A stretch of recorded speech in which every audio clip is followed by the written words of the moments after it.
आज हम पढ़ेंगे पाठ 9 एडिसन का विश्वास। तो यहाँ एडिसन के विश्वास के बारे में हम इस पाठ में पढ़ेंगे। यानी यदि हम किसी काम को करने के लिए एक दृढ़ इच्छा शक्ति बना ले तो हम हमेशा उस काम में कामयाब हो जाते हैं। तो हमें कभी भी किसी भी काम को लेकर निराश नहीं होना चाहिए, अपनी मेहनत करते रहना चाहिए, हमें सफलता जरूर मिलेगी।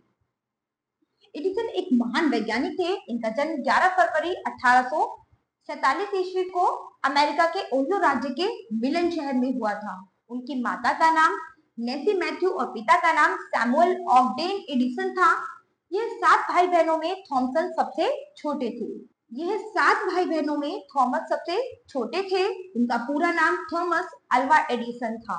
वे बहुत ही मेहनती व कर्मठ व्यक्ति थे। जानते हो, बचपन में उन्हें यह कहकर स्कूल से निकाल दिया गया था कि वे एक मंदबुद्धि बालक हैं।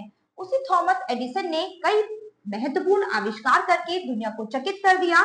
उनके आविष्कारों में एक प्रमुख आविष्कार है बिजली का बल्ब। तो आप सभी जानते हैं कि बिजली के बल्ब का आविष्कार किसने किया था? एडिसन ने। तो उन्होंने बहुत सारी चीजों का आविष्कार किया था, तो उसमें सबसे प्रमुख क्या है? बिजली के बल्ब। बल्ब का आविष्कार करने के लिए उन्होंने हजारों प्रयोग किए, तब कहीं जाकर उन्हें सफलता प्राप्त हुई थी। एक बार जब वे बल्ब बनाने के लिए प्रयोग कर रहे थे, तब एक व्यक्ति ने उनसे पूछा, आप अब तक लगभग 1000 प्रयोग कर चुके हैं पर बल्ब नहीं बना, आपके सारे प्रयोग असफल हो गए।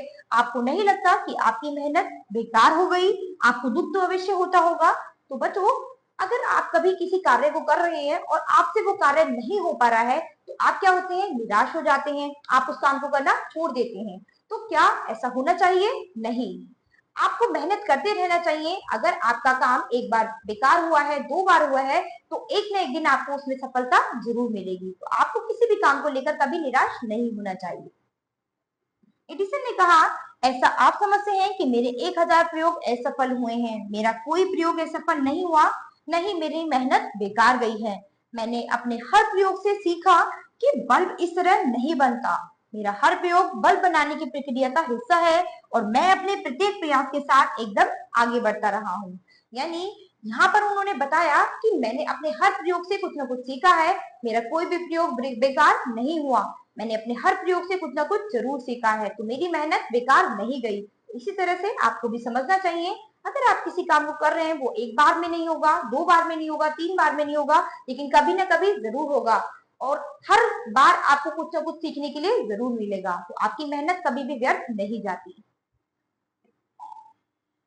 इतने प्रयोग करने पर, असफल होने पर भी कोई भी सामान्य व्यक्ति हार मान लेता, लेकिन थॉमस एडिसन ने अपने प्रयास लगातार जारी रखे और सफल होने तक हार नहीं मानी। आखिर एडिसन की मेहनत रंग लाई और बल्ब का आविष्कार हो गया। यह थॉमस एडिसन का ही विश्वास था कि उन्होंने आशा की किरण को बुझने नहीं दिया और उनके बनाए बल्ब ने पूरी दुनिया को रोशन कर दिया। तो ये बहुत बड़ी बात थी, उनके द्वारा बनाए गए उस बल्ब ने पूरी दुनिया को एक रोशनी प्रदान की थी। प्रथम औद्योगिक प्रयोगशाला स्थापित करने का श्रेय भी एडिसन को ही प्राप्त है। ऐसा नहीं है कि उन्हें सभी सुख सुविधाएं आसानी से उपलब्ध होती रही। उनकी जीविका कठिन और श्रमपूर्ण रही। उन्हें नियमित शिक्षा प्राप्त नहीं हुई। 6 वर्ष तक घर पर और मात्र 3 माह तक विद्यालय में शिक्षा प्राप्त हुई। एडिसन ने मात्र 10 वर्ष की आयु तक ही महान ग्रंथों और शब्दकोशों का अध्ययन कर लिया था। एडिसन 12 वर्ष की आयु में फलों और समाचार पत्रों के विक्रय का काम करके परिवार को प्रतिदिन $1 की सहायता करने लगे। वे रेल में समाचार पत्र बेचते और वैज्ञानिक प्रयोग करते थे। तार प्रेषण में निपुणता प्राप्त करके 20 वर्ष की आयु तक उन्होंने तार कर्मचारी के रूप में नौकरी की। शेष समय वैज्ञानिक प्रयोग और परीक्षण करना, यही उनकी जीविका थी, जिसने उन्हें विश्व के महान आविष्कारकों में प्रमुख स्थान दिलवाया। सन 18 अक्टूबर 1931 ईस्वी को इनकी मृत्यु हुई। तो आप यहाँ जान सकते हैं, हमने एडिसन के बारे में पढ़ा है कि इन्होंने बल्ब के आविष्कार में बहुत सारे प्रयोग किए थे, उसके बाद उन्हें सफलता प्राप्त हुई थी। तो आप समझ सकते हैं बच्चों कि कोई भी काम हम करते हैं तो वो एक बार में हम सब सही नहीं कर सकते हैं। तो हमें, अगर कोई काम हमारा असफल हो जाता है तो उससे हमें निराशा नहीं लेनी चाहिए, उस काम को करते रहना चाहिए, क्योंकि अगर हम मेहनत करते रहेंगे तो कभी ना कभी हमें सफलता जरूर मिलेगी।